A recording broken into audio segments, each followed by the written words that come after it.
प्रणाम। स्वागत है सबका। दी हूँ। माँ दिव्या जी है गुजरात से। उनका प्रश्न है, जिस दिन व्यक्ति को लगता है मैं हूँ ही नहीं, हो रहा है, उस दिन परमात्मा को हो जाता है। जी जी। जिस दिन मुझे लगता है कि मैं हूँ ही नहीं, बस सब हो रहा है अपने आप, कब दिखाई पड़ेगा? वो सब हो रहा है अपने आप, वो दिखाई कब पड़ेगा? वो बात समझ में कैसे आएगी? वो बात समझ में ही तब आएगी जब मैं कर रहा हूं, मेरे करने से हो रहा है, इस बात से तुम हटोगे, तुम अपने कर्ता से हटोगे। मैं करने वाला हूं, तब तक वो बात समझ में नहीं आएगी, तब तक वो बात दिखाई नहीं पड़ेगी। इसलिए तुम्हें ध्यान दिया गया है। ध्यान का अर्थ क्या है? बस गवाह रहने की प्रैक्टिस, साक्षी रहने की प्रैक्टिस, देखने की कला, करने की नहीं। ध्यान से समझ लेना, ध्यान कोई करने की कला ही नहीं, ध्यान देखने की कला है कि तुम दूर खड़े रहकर देखते हो। सिर्फ अब देखने वाले, करने वाले नहीं।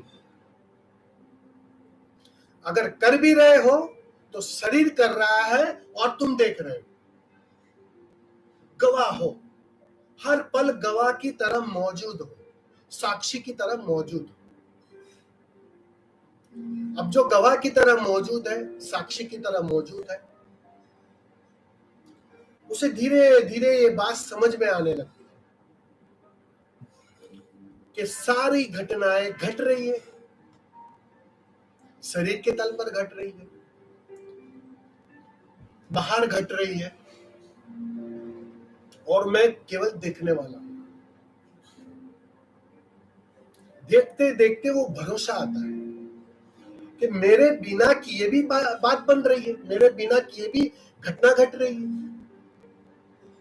मेरी बिना किसी कोशिश के भी घटना घट रही है, सब कुछ घट रही है, और मैं देखने वाला हूं, केवल साक्षी, गवाह। तो भरोसा और मजबूत होने लगता है। बस एक दिन वो भरोसा इतना पूरा हो जाएगा कि तुम सब कुछ छोड़ दोगे अस्तित्व पर, कि जो होना वो हो, तेरी मर्जी। बस उसी का नाम समर्पण है। तुम हो गए समर्पित पूरी तरह, तेरी मर्जी पूरी हो, और सब अपने से घटता है। वो बात साफ साफ अचेतन से तुम्हें गहरे में हो जाती है, और तब तुम छोड़ने के लिए राजी हो जाते हो। और जैसे ही तुम छोड़ते हो, बाहर सब कुछ एज इट इज चलता है, और तुम करता नहीं रहते। हालांकि उस घटना में तुम भागीदार भी हो, तुम उससे गुजरते भी हो, लेकिन फिर भी तुम अलिप्त के अलिप्त बने रहते, तुम अकर्ता के अकर्ता बने रहते, तुम देखने वाले बने रहते।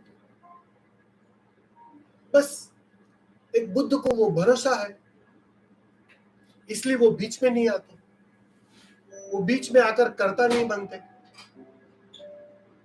अलिप्त के अलिप्त बने रहते, देखने वाले बने रहते। देखने वाले से एक क्षण चूकते नहीं। तुम्हारी मुसीबत क्या है, तुम्हारी दुविधा क्या है, साधक की दुविधा क्या है? वो देखने वाला कुछ क्षणों के लिए बनता है, और ज्यादातर क्षणों के लिए वो कर्ता बन जाता है, भोक्ता बन जाता है। अब कर्ता हो, भोक्ता हो, इसलिए दुख भी छुएगा, सुख भी छुएगा, बेचैन करेगा। सुखी हो जाओगे, दुखी हो जाओगे, पीड़ित हो जाओगे। दुख आया तो तुम्हें लगता है मुझे दुख आया, तुम उसको देखने में माहिर नहीं हो अभी। ध्यान धीरे धीरे तुम्हें वो कला देगा, उसमें निपुण बनाएगा, तुम्हें देखने में निपुण बनाएगा, गवाह रहने में निपुण बनाएगा। एक दिन तुम इतने माहिर हो जाओगे कि अब अचेतन से भी तुम सिर्फ देखते रहो। किसी भी परिस्थिति में तुम्हारा देखना चूकेगा नहीं, तुम इन्वॉल्व ना होगे, किसी भी कृत्य में इन्वॉल्व ना होगे, कर्ता नहीं बनोगे और देखना जारी रहेगा। और जब तक देखना जारी है और तुम करता नहीं हो, बस करने को और कुछ है ही नहीं। तू बीच से हट अर्जुन, जैसे ही अर्जुन बीच से हटा बात बन गई। ध्यान तुम्हें बीच से हटाएगा, कर्ता से हटाएगा और तुम देखने वाले हो जाओगे और समर्पण घट जाएगा। इस संदर्भ में समझ में आ रहा है ना? जी स्वामी जी।